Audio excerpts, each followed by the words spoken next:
Hello friends, welcome to Orbit. Orbit एक trusted software development company है जो 2016 से रनिंग है। कंपनी की डिटेल्स आप हमारे वेबसाइट orbit.in पे भी जाके देख सकते हैं। इसमें आप कंपनी जर्नी के डिटेल्स चेक कर सकते हैं। जैसे 2016 में हमारी कंपनी स्टार्ट हुई थी, कंटिन्यू करते करते 2020 में प्राइवेट लिमिटेड में कन्वर्ट हुई।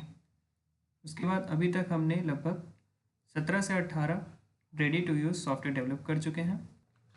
और नीचे आएंगे तो आपको सॉफ्टवेयर के हमारे जितने भी प्रोडक्ट्स हैं वो भी लिस्ट मिलेंगे। और जैसे कि आप यहाँ पे सॉफ्टवेयर के डैशबोर्ड पे देख पा रहे हैं, ये सारे हमारे सॉफ्टवेयर के लिस्ट हैं। अब मैं आपको orbit repair business management software का ओवरव्यू दे देता हूँ। जैसे कि रिपेयर शॉप में रिपेयरिंग का आइटम, यानी कि जो आइटम रिपेयर के लिए आया है उसका एंट्री करते हैं, उसमें कौन कौन सा आइटम यूज़ हो रहा है उसका एंट्री करते हैं। अगर रिपेयर आपका किसी रीज़न से नहीं हो पा रहा है या फिर कस्टमर उसको रिटर्न मांग रहा है तो आप यहाँ से उसका रिपेयर की एंट्री भी कर सकते हैं, इसका रिकॉर्ड। और ये सब कंप्लीट होने के बाद एक बिल जनरेट कर पाएंगे जिसमें आपका कौन सा आइटम रिपेयर के लिए आया था, उसमें क्या क्या आइटम रिपेयर के टाइम यूज़ हुआ, कौन सा नया प्रोडक्ट ऐड हुआ, कैसा सर्विस चार्ज लगा, ये सारे डिटेल्स आपको बिल रिकॉर्ड में शो हो जाएंगे। इसके अलावा आपको और भी सेक्शंस मिलते हैं, जैसे प्रोडक्ट परचेज करने का, प्रोडक्ट सेल करने का, और अपने जो पार्टनर्स हैं, यानी कि जैसे आप किसी और सर्विस सेंटर पे आप अपना रिपेयर के लिए जो आइटम आया है वो किसी पार्टनर को असाइन कर रहे हैं, उसका रिकॉर्ड, पार्टनर की तरफ जो इनवॉइस क्रिएट हो रहा है उसका रिकॉर्ड, ये पूरा कंप्लीट आप मैनेज कर पाएंगे। इसके अलावा एम्प्लॉय का रिकॉर्ड और अकाउंट डिटेल्स, यानी कि आपको पेमेंट भेजना है, रिसीव करना है। और इसके अलावा आपको ये सारे रिपोर्ट्स मिल जाएंगे जिसमें आपको रिपेयरिंग के स्टेटस वाइज रिपोर्ट मिलेंगे, जीएसटी के रिपोर्ट मिल जाएंगे, सेल जीएसटी, परचेज जीएसटी के अकॉर्डिंग। और मास्टर एंट्रीज आपको फाइल के अंदर पे मिलेंगे जिसमें आप सप्लायर का एंट्री, कस्टमर का एंट्री, कितने प्रोडक्ट्स हैं, आइटम वगैरह पार्ट्स हैं तो सारे प्रोडक्ट्स में एंट्री हो जाएंगे। और लॉग रिपोर्ट आपको मिलेगा। अब हम डिटेल में थोड़ा देख लेते हैं। जैसे पहले चेक करते हैं रिपेयरिंग एंट्री का, यानी कि जैसे कोई जॉब हमारे पास आया, हम उसको एंट्रीज कर रहे हैं तो एंट्री करने के बाद न्यू बटन पे क्लिक करेंगे, यहाँ आपको डिटेल्स रहेगा। जैसे जॉब नंबर आप यहाँ पे मैनुअल ऐड करना चाहते हैं तो मैनुअल भी ऐड कर सकते हैं। डेट सेलेक्ट करेंगे, कौन सा डेट का जॉब है, जैसे बैक डेट का एंट्री कर रहे हैं तो उसके लिए, या फिर करेंट डेट पे आपका करेंट डेट सेलेक्टेड रहेगा। कस्टमर का डिटेल, कौन से कस्टमर आपके पास आए हैं उनका नेम, कॉन्टैक्ट पर्सन नेम, जैसे मान लीजिए यहाँ पे कस्टमर कंपनी है, कंपनी के नेम यहाँ लिखेंगे तो उस कॉन्टैक्ट कंपनी से किस पर्सन से कांटेक्ट करते हैं उनका डिटेल यहाँ पे रहेगा, mobile number, address. Repair device में कौन सा डिवाइस रिपेयरिंग के लिए आया है उसका नाम यहाँ पे रहेगा, model name, IMEI number, return item, जैसे यहाँ पे हमारा लैपटॉप आया है, साथ में मैं अपना कंपनी का नाम यहाँ लिख लेते हैं, मॉडल नेम, ठीक है, आईएमआई नंबर, जैसे मैं रैंडम ऐसे ऐड कर ले रहे हैं। रिटर्न आइटम, अब लैपटॉप जैसे रिपेयर के लिए आया है तो हम उसमें से क्या आइटम उनको रिटर्न कर रहे हैं, जैसे चार्जर एंड केबल हमने रिटर्न कर दिया, ठीक है। यहाँ पे एक सेक्शन है अंडर वारंटी का, तो यहाँ पे आप जस्ट चेक करके रख सकते हैं कि ये जो आइटम हमारे पास आया है ये अंडर वारंटी के अंदर पे रिपेयर का है, तो ये हम चार्ज इसका नहीं लेंगे इसके लिए। और यहाँ पे चेक करने पे आपको एक और ऑप्शन मिलता है, जो रिपोर्ट्स में आपका वारंटी का रिपोर्ट है, तो कौन कौन सा प्रोडक्ट जो जॉब है वो अंडर वारंटी के अंदर रिपेयर हो रहा है वो वहाँ भी आपको रिपोर्ट मिल जाएगा। उसके बाद डिफेक्ट इन डिवाइस, जो लैपटॉप हमारे पास आया है उसमें क्या डिफेक्ट है वो हम यहाँ पे ऐड कर लेंगे।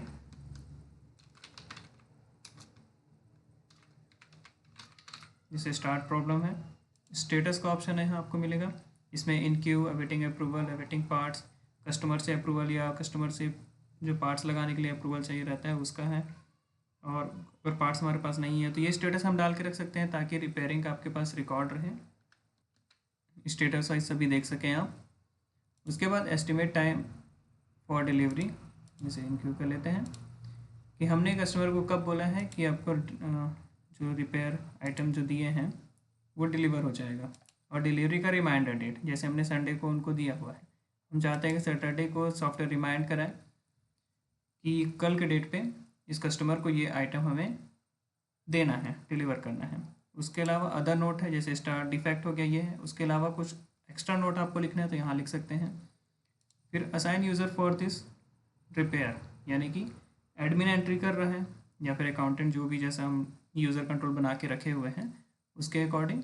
फिर कौन कौन से जो टेक्नीशियंस हैं, जैसे स्टाफ 1 है, स्टाफ 2, कौन टेक्नीशियन इस पर वर्क करेगा उसका नाम हम यहाँ सेलेक्ट करेंगे, उसका असाइन डेट और टाइम आ जाएगा। प्लेस इन रेक, ये जो आइटम है हमने अपने शॉप पे कहाँ पे रखा हुआ है, एस्टिमेट चार्ज हम कस्टमर को कितना बताए हैं, उन्होंने कितना एडवांस दिया है, ठीक है। ये हमारा सेव हो जाएगा और इस तरीके से उनको एक आप स्लिप दे सकते हैं।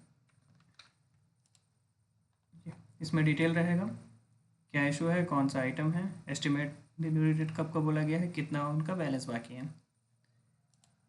तो इस तरीके से रिपेयरिंग एंट्री हो जाएगा और डेट वाइज सर्च यहाँ पे करेंगे तो कंप्लीट डेटा आपको यहाँ शो होगा, जो उस डेट पे जितना भी आपका जॉब क्रिएट हुए हैं।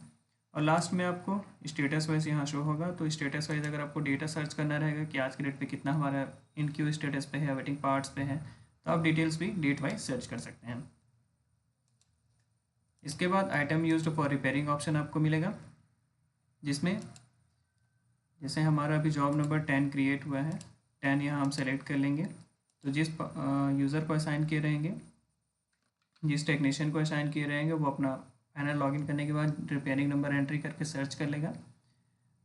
जैसे इसमें स्टार्ट का प्रॉब्लम था तो यहाँ से वो चेक भी कर सकता है रिपेयरिंग का कि क्या इशू है। फिर वो आइटम को चेक किए, क्या क्या सर्विस लगा, वो सर्विस यहाँ पे लिख लेंगे, ठीक है। डिस्क्रिप्शन में नोट कर लेंगे सर्विस में क्या काम किए हैं। उसके बाद आइटम ने अगर उनको लगा कि कुछ आइटम ऐड यानी कि नया इसमें ऐड करना पड़ा, तो हम यहाँ पे आइटम नेम सेलेक्ट कर लेंगे। ये सब आइटम हमारे फाइल से ऐड हो जाएंगे, कितने क्वांटिटी लगे उसका डिस्क्रिप्शन, सीरियल नंबर, ये ऐड करने के बाद ऐड बटन पे क्लिक करके मल्टीपल अगर आइटम उसमें लग रहे हैं तो ये ऐड कर सकते हैं। देन स्टेटस चेंज कर लेंगे और अपडेट कर लेंगे। इसके बाद ये आपको चेंज टेक्नीशियन का ऑप्शन मिलता है। मान लीजिए जैसे जो स्टाफ को आप असाइन किया है उस दिन अवेलेबल नहीं है, किसी और को असाइन करना है, चेंज टेक्नीशियन पे बटन पे क्लिक करके टेक्नीशियन वो चेंज कर सकते हैं। सेव कर लेते हैं।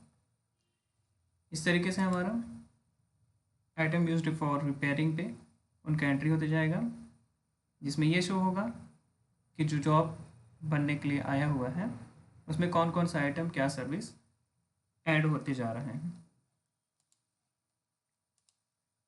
इसके बाद बिल रिकॉर्ड ऑप्शन, जैसे जॉब कंप्लीट हो गया, हमने हमारा सर्विस वगैरह हम पूरा ऐड कर लिए, तो बिल रिकॉर्ड पे जाएंगे, देन न्यू बटन पे क्लिक करेंगे। यहाँ पे दोनों ऑप्शन है, अगर मैनुअल बिल बनाना है तो नाम और मोबाइल नंबर डायरेक्ट ऐड कर लेंगे, या फिर सर्च के लिए ऑप्शन आपको यहाँ पे मिलेंगे, मोबाइल नंबर, नेम और जॉब नंबर वाइज यहाँ पे सर्च कर सकते हैं। सर्च करने के बाद सेलेक्ट कर लेंगे, इसमें डिटेल आपको शो होगा कितना एस्टिमेट बताया गया था, एस्टिमेट डिलीवरी डेट कब का था और कितना अमाउंट वो पे कर चुके हैं, और ये अमाउंट बाय डिफ़ॉल्ट उनके एडवांस पेड में शो होगा। जैसे हम यहाँ सेलेक्ट कर लिए, उसके बाद ऑप्शन आपको मिलते हैं सीरियल नंबर, डिस्क्रिप्शन, जो हम आइटम यूज्ड फॉर रिपेयरिंग में ऐड किए रहेंगे वो यहाँ शो होगा, अगर नहीं है तो यहाँ पे मैनुअली भी ऐड कर सकते हैं।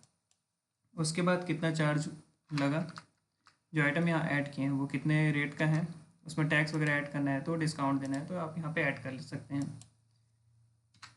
ये आइटम इस तरह से हमारा चार्ज हो गया। अब सर्विस चार्ज जो एक्स्ट्रा लगा है वो कितना चार्ज उसमें लगा, जैसे हमारा 2000 एस्टिमेट बताया गया था, 1000 का ये प्रोडक्ट हो गया, 500 का ये, और सर्विस चार्ज 500 रुपये। तो इस तरीके से हमारा 200 का टोटल हो गया, जहाँ पे 2200 और 1800 रुपये हमारा बैलेंस बाकी है। अब लेफ्ट साइड में यहाँ पे और ऑप्शन मिलते हैं, अगर डिस्काउंट कुछ देना है तो यहाँ पर डिस्काउंट ऐड कर सकते हैं। डिलीवरी चार्जेस, अगर होम डिलीवरी करके दे रहे हैं तो उसका चार्ज, पॉइंट को राउंड ऑफ करने के लिए पेमेंट मोड यहाँ ऑप्शन है, कैश है कि क्रेडिट है, कैश क्रेडिट हम करते हैं, जैसे 1800 रुपये उनका बैलेंस रहेगा। ड्यू डेट यहाँ पे सेलेक्ट कर लेंगे, जैसे 1800 रुपये उन्होंने बोला है कि 2 दिन बाद मैं दे दूँगा, तो 2 दिन बाद का डेट हम यहाँ सेलेक्ट कर लेंगे। डिस्क्रिप्शन यहाँ पे डालेंगे, status delivered, cancel in progress और रीटेस्टिंग का स्टेटस के अकॉर्डिंग डेटा सेव, और एक प्रिंट फॉर्मेट जिसमें उनका कौन सा आइटम रिपेयर के लिए दिए थे, क्या आइटम उसमें लगा और कौन सा सर्विस लगा, उसका चार्ज कितना है और कितना बैलेंस बाकी है। ये कंप्लीट डेटा उसमें शो हो जाएगा। फिर इस तरीके से एक बिल जनरेट आप उनको करके दे पाएंगे। इसके बाद रिपेयरिंग रिटर्न का ऑप्शन है। अगर ये सब कंप्लीट नहीं हो पा रहा है, रिटर्न करना है आपको, तो रिपेयरिंग रिटर्न पे जाके डायरेक्ट जॉब नंबर सेलेक्ट कर लेंगे, सर्च करेंगे, सेलेक्ट करके उनका कितना एडवांस अमाउंट दिए थे अमाउंट यहाँ पे ऐड करके स्टेटस में रिटर्न ऐड कर लेंगे और सेव कर लेंगे। तो आपका आइटम भी रिटर्न हो जाएगा और जो अमाउंट आपने एडवांस लिया था वो भी आपके अकाउंट से माइनस हो जाएगा। इसके बाद आपको ऑप्शन मिलेगा पार्टनर पर, जैसे है जैसे हमारे पास आइटम आया वो हमारे पास नहीं बना, हमारे किसी सर्विस सेंटर किसी पार्टनर को देना है, तो हम एंट्री में पार्टनर पहले से रिकॉर्ड ऐड कर लेंगे जितने भी पार्टनर हमारे पास रहेंगे। उसके बाद एंट्री पे असाइन टू पार्टनर ऑप्शन रहेगा, न्यू पे जाएंगे, पार्टनर का नेम यहाँ सेलेक्ट कर लेंगे, टाइप कैश है कि क्रेडिट है, स्टार्टिंग पे क्रेडिट ही रहता है आपका। देन ऐड रो पे क्लिक करके जो भी आइटम हमारे रिपेयर के लिए आया हुआ है हम आइटम यहाँ सेलेक्ट कर लेंगे, उसमें क्या डिफेक्ट था यहाँ शो हो जाएगा। यहाँ पे 2 सेक्शन आपको मिलता है, क्या आइटम आपने भेजा और पार्टनर की तरफ से कितना उसका एस्टिमेट चार्ज बताया गया। यहाँ पे एस्टिमेट चार्ज उन्होंने मान लीजिए इतना बताया, यहाँ में हम ऐड कर लिए। डिलीवरी डेट उन्होंने कितना बोला है वो यहाँ ऐड कर लेंगे। Then status in progress, save. तो इस तरीके से हमारा अगर मल्टीपल ऐड करना है तो ऐड रो पे मल्टीपल बार क्लिक करके मल्टीपल आइटम आप ऐड कर सकते हैं। तो ये हमारा असाइन टू पार्टनर का रिकॉर्ड हो जाएगा। उसके बाद जैसे कंप्लीट हो गया तो पार्टनर ने इनवॉइस भेजा, तो न्यू पे जाके आप पार्टनर का डिटेल्स यहाँ पे ऐड कर लेंगे, जैसे पार्टनर का नेम जैसे आप यहाँ पे सेलेक्ट करते हैं, तो get data from assign to partner, यानी कि ये पार्टनर नेम हम सेलेक्ट किए हैं तो उनको क्या क्या कौन कौन सा आइटम हम रिपेयर के लिए असाइन करके रखे हुए हैं, तो वो आइटम हम यहाँ सेलेक्ट कर लेंगे। उसके अकॉर्डिंग कितना अमाउंट उन्होंने बोला था ये है। उसके बाद ये आइटम में से जो फिक्स किए हैं उसका डिटेल यहाँ पे आ जाएगा, आपका आइटम का नेम, कौन सा पार्ट उन्होंने लगाया, कितना कौन सा सीरियल नंबर है, डिस्क्रिप्शन क्या है और कितना अमाउंट उनका लगा। जैसे 1500 बोले थे, मान लीजिए 1200 पे ही कंप्लीट हो गया, और कौन सा पार्ट लगा था, पार्ट 1, ठीक है। सीरियल नंबर क्या था ये हमारा ऐड हो जाएगा और इसके अकॉर्डिंग पेमेंट मोड हम उनको किए हैं, कैश है कि क्रेडिट है, पेमेंट रिमार्क कितना अमाउंट पेड किए और स्टेटस क्या है, देन सेव कर लेंगे। तो इस तरीके से एक इनवॉइस भी हमारा सेव होते रहेगा कि हमने उनको कितना सारा पेमेंट कर दिया है, ये डिटेल्स यहाँ पे रहेगा। इसके अलावा आपको ऑप्शन मिलेगा परचेस रिकॉर्ड का, यानी कि जो भी पार्ट्स आपने खरीदे हुए हैं तो उसका रिकॉर्ड मेंटेन करने के लिए परचेस प्रोडक्ट पे चले जाएंगे, add purchase product, bill number, supplier detail, यहाँ राइट साइड में सप्लायर का ऑप्शन भी आपको मिल जाएगा। न्यू सप्लायर ऐड करना है तो प्लस बटन में क्लिक करके सप्लायर ऐड कर सकते हैं। टैक्स वगैरह ऐड करना है तो टैक्स के लिए भी आप प्लस क्लिक करके CGST, SGST और IGST भी एक एक करके ऐड कर सकते हैं। देन प्रोडक्ट ऐड करने के लिए न्यू प्रोडक्ट, यानी कि जितने भी पार्ट्स आपके पास नए आए हुए हैं, मान लीजिए यहाँ हमारे पास जो लिस्ट है इसमें वो प्रोडक्ट नहीं है तो ऐड करने के लिए न्यू प्रोडक्ट बटन आपके पास है। देन प्रोडक्ट का नेम,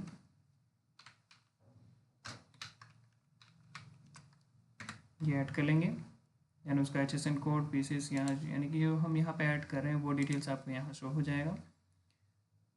उसके बाद कितना परचेस रेट हो पड़ा, कितना हमें सेल करना है, कितने क्वांटिटी हमने परचेस की हुई है, ये ऐड करके ऐड बटन पे क्लिक कर लेंगे। ऐसे ही जितने भी प्रोडक्ट रहेंगे मल्टीपल टाइम हम ऐड कर लेंगे। देन ऐड पेमेंट, कैश है कि क्रेडिट, यहाँ पे सेलेक्ट करेंगे, जो बिल हमने बना रहे हैं वो कैश है कि क्रेडिट है, प्रीव्यू करके डेटा सेव कर लेंगे। तो इस तरीके से आपका परचेज का भी रिकॉर्ड है जो ऐड हो जाएगा, और ये रिकॉर्ड ऐड करने के बाद स्टॉक में उसका पूरा डिटेल यहाँ शो होगा। देन अगर सेल करना है, जैसे आपका रिपेयर के एंट्री पे हो रहा है तब तो ठीक है, इसके अलावा अगर अदर आपको सेल करने हैं तो सेल प्रोडक्ट पे चले जाएंगे, न्यू सेल पे क्लिक करेंगे। देन कस्टमर का डिटेल आप यहाँ पे मैनुअल भी ऐड कर सकते हैं,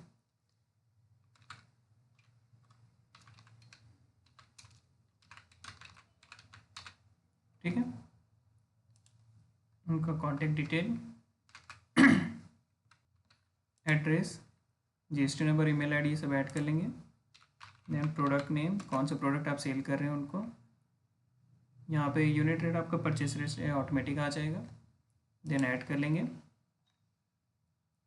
उसके बाद ऐसे ही मल्टीपल आइटम आप ऐड कर लेंगे। देन ऐड प्रोडक्ट पे क्लिक करेंगे, कैश है कि क्रेडिट। क्रेडिट के बाद अब उन्होंने कितना एडवांस दिया है यहाँ पे अमाउंट रिसीव में। देन ड्यू डेट सेलेक्ट कर लेंगे, देन प्रीव्यू।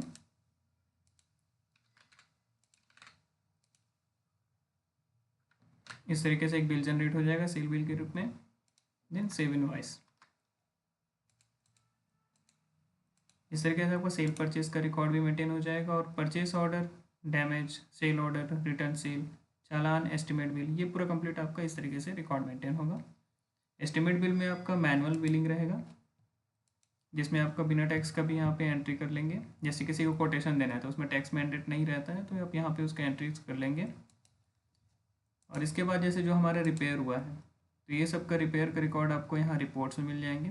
जैसे रिपेयरिंग का स्टेटस वाइज रिपोर्ट देखना है, जैसे हमारा अभी जॉब नंबर 10 सेलेक्ट करते हैं, सर्च करेंगे तो 10 का स्टेटस क्या क्या है, इन क्यू पे था, किस टाइम पे, इस टाइम पे, रिटर्न किए इस टाइम पे। इसके बाद आपका और रिपोर्ट्स यहाँ पे मिलेंगे, जैसे repairing status wise work report, तो जॉब नंबर वाइज जैसे आप सेलेक्ट करते हैं तो आपका लास्ट स्टेटस क्या है, डिलीवर्ड हो गया है, तो यहाँ शो होगा कौन अपडेट किया, स्टेटस का अपडेट का डेट और टाइम क्या था, डिलीवरी कब का था, बिल नंबर और बिल डेट। और इस पर जैसे आप डबल क्लिक करते हैं तो कौन सा प्रोडक्ट ऐड हुआ, किस डेट और टाइम पे ऐड हुआ, कौन सर्विस किया, और कौन पर्सन यानी कि टेक्नीशियन नेम पे उस पर काम किया। जैसे हमने अभी एडमिन से एंट्री किया है तो एडमिन पे दिखा रहे हैं। बाकी डिटेल्स यहाँ शो रहा है। इन क्यू पे स्टार्टिंग पे ऐड हुआ था 10 दिसंबर को 12:40 पे ये ऐड हुआ था, 10 दिसंबर को 12:44 पे ये बिल डिलीवर्ड हो गया। ठीक है, जैसे हमने एंट्री करते जा रहे हैं उसके अकॉर्डिंग यहाँ डेटा शो होगा। इसके बाद आपको रिपोर्ट मिलता है job wise technician work report. इसमें आप जैसे जॉब नंबर सेलेक्ट करेंगे तो यहाँ पे पूरा डिटेल शो होगा। जैसे स्टाफ वगैरह चेंज करेंगे तो स्टाफ का चेंज का भी डिटेल यहाँ शो होगा। इसके पहले वाले रिपोर्ट में देखे थे उसका ही एक्सटेंड वर्जन आपको मिलेगा इस पर। फिर आपको जॉब वाइज रिपोर्ट मिलेगी। जैसे जीएसटी का भी हमने एंट्री किया तो जीएसटी के अकॉर्डिंग हमने सेल बिल जो बनाया था उसका यहाँ शो हो रहा है। 750 टैक्सेबल अमाउंट है, 0% टैक्स है, टोटल टैक्स इतना, टोटल अमाउंट इतना, यानी कि टैक्स अमाउंट डिफरेंस करके यहाँ पे शो होगा परसेंटेज के अकॉर्डिंग आपका। सेम आपका परचेस वाले सेक्शन पे भी हो जाएगा, डेटा शो होगा। इसके अलावा जो हम यहाँ पे एंट्री करते जा रहे हैं, जितने भी एंट्रीज किए हुए हैं उसके रिपोर्ट्स आपको यहाँ पे मिल जाएंगे। सैलरी का रिपोर्ट, जैसे एम्प्लॉय ऐड करने का, तो एम्प्लॉय ऐड करने के लिए आपको एम्प्लॉयज़ में जाना होगा, न्यू एम्प्लॉय पे क्लिक करके डिटेल्स उनका ऐड करना होगा, जिसमें उनका आईडी प्रूफ का डिटेल्स यहाँ पे ऐड कर लेंगे। स्टेटस लाइव है कि लाइव लेफ्ट कर चुके हैं, और उनका कितना सैलरी है, तो ये सारे डिटेल्स आपको यहाँ पे ऐड करना होगा। उसके अकॉर्डिंग अटेंडेंस आपको सेक्शन मिलेगा। यहाँ पे जो बंदा आज के डेट पे एब्सेंट है सिर्फ उन्हीं को आपको सेलेक्ट करके एब्सेंट करना है। रिमार्क में लिख सकते हैं आप क्यों एब्सेंट है, देन सेव कर लेंगे। और हॉलीडे का ऑप्शन है, अगर किसी दिन दुकान पे छुट्टी रहती है, शॉप पे छुट्टी है, तो ये आप उसको ऐड सेलेक्ट कर लेंगे। इससे सब के अकॉर्डिंग उनका सैलरी क्रिएशन हो जाएगा। न्यू सेलेक्ट करेंगे, एम्प्लॉय आईडी सेलेक्ट करेंगे, सर्च करेंगे। यहाँ जैसे मंथ सेलेक्ट करते हैं, मंथ सेलेक्ट करने के बाद कितना अमाउंट आप उनको दे रहे हैं, और सैलरी कैलकुलेशन का ऑप्शन है। अटेंडेंस के अकॉर्डिंग आपको यहाँ पे डिटेल शो हो जाएगा, कितना डेज प्रेजेंट है, कितना सैलरी पर डे बन रहा है, और कितना नेट सैलरी अभी बना हुआ है प्रेजेंट डेज के हिसाब से। तो आप यहाँ पे मैनुअली भी एंट्री कर सकते हैं, और डिस्क्रिप्शन में नोट कर लेंगे कि उनका अमाउंट डिडक्ट हुआ है। इस तरीके से आप उनको सैलरी भी जनरेट करके दे सकते हैं। उसके बाद आपका अकाउंट सेक्शन है, जिसमें आपको अगर किसी को पेमेंट देना है तो यहाँ दो ऑप्शन मिलता है पेमेंट देने के लिए। एक नॉर्मल है, अगर नेम के अकॉर्डिंग डायरेक्ट आपको पेमेंट करना है, या फिर जैसे परचेज बिल है, परचेज बिल का जो हमारा क्रेडिट वाला था, तो यहाँ पे बिल के हिसाब से भी कर सकते हैं। बिल नंबर यहाँ सेलेक्ट कर लेंगे, सर्च करेंगे, सेलेक्ट करेंगे, फिर यहाँ ड्यू अमाउंट शो होते रहेगा, कितना अमाउंट ड्यू है, कितना अमाउंट हम उनको पे कर रहे हैं। जैसे ये 11,000 का, मान लीजिए 5,000 अभी कर रहे हैं, 5,000 करके सेव कर लेते हैं। और नेक्स्ट टाइम अगर बिल वाइज पेमेंट करने जाएंगे तो यह हमारा ड्यू शो होगा, जितना उनका अमाउंट रिमेनिंग है, और कितना अमाउंट हो चुका है यहाँ शो होगा। सेम ऐसे ही आपका रिसीव वाले सेक्शन में मिल जाएगा नॉर्मल और इनवॉइस बेस्ड, इस तरीके से। इसके बाद आपको लेजर ऑप्शन मिलेगा, इसमें आप date and name wise data search करेंगे तो आपको डिटेल शो हो जाएगा कि कौन से रेट पे कितने का अमाउंट बिल बना था और कितना उनका बैलेंस बाकी है। इसके अलावा आपको डे बुक मिलेगा जिसमें पर डे का ट्रांजैक्शन यहाँ पे शो होगा। इसके बाद आइटम्स में आपको प्रोडक्ट ऐड करने का ऑप्शन, जो हमने परचेस के टाइम पे भी डायरेक्ट जो बटन था यहीं पे ही ओपन होगा और यहाँ लिस्ट पे ऐड होते जाएगा। फिर आपको सप्लायर डिटेल्स और फाइनेंशियल ईयर ऐड करने का ऑप्शन यहाँ पे मिलेगा। जैसे एक फाइनेंशियल ईयर कंप्लीट होता है तो नेक्स्ट ऐड करना है तो यहाँ पे ऑप्शन मिल जाएगा, और जो कौन से पे काम कर रहे हैं वहाँ डिफ़ॉल्ट करके ऐड कर सकते हैं। उसके बाद आपको मैनेज में यूज़र ऑप्शन मिलेगा, जिसमें आप टेक्नीशियंस के या फिर जितने भी आपके स्टाफ्स हैं जो इस सॉफ्टवेयर में काम करेंगे, अकाउंटेंट्स वगैरह हैं, तो उनके लिए आप अलग अलग कंट्रोल दे सकते हैं यहाँ पे कि कौन सा सेक्शन वो चेक कर सकते हैं। उनके लिए यूज़र नेम पासवर्ड क्रिएटेड रहेगा। और टूल्स में आपको रिमाइंडर ऑप्शन मिलेगा और ड्यू रिमाइंडर भी मिलेगा, जिसमें आपका कितने सारे बिल वीडियो हैं वो यहाँ पे डेटा देख सकते हैं। उसके बाद आपको डैशबोर्ड पे ये सारे शॉर्टकट मिलेंगे जो जनरली यूज़ होते हैं, जैसे रिपेयरिंग एंट्री का जो आपका हमेशा काम आते रहता है।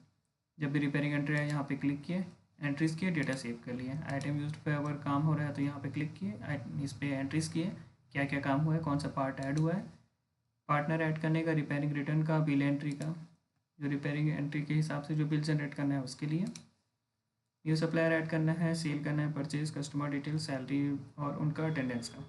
और राइट साइड में आपको यहाँ पे शो होगा न्यू जो टास्क है वो उस स्टेटस पे कितने सारे हैं, प्रोसेसिंग वाले कितने हैं, पेंडिंग वाले कितने हैं और कंप्लीटेड कितने हो चुके हैं। तो ये सारे रिपोर्ट्स आपको मिलेंगे यहाँ पे। इस तरह रिपेयर का ये सॉफ्टवेयर यूज़ करके आप अपने बिजनेस को और इजीली मैनेज कर सकते हैं। वीडियो में अंत तक बने रहने के लिए धन्यवाद।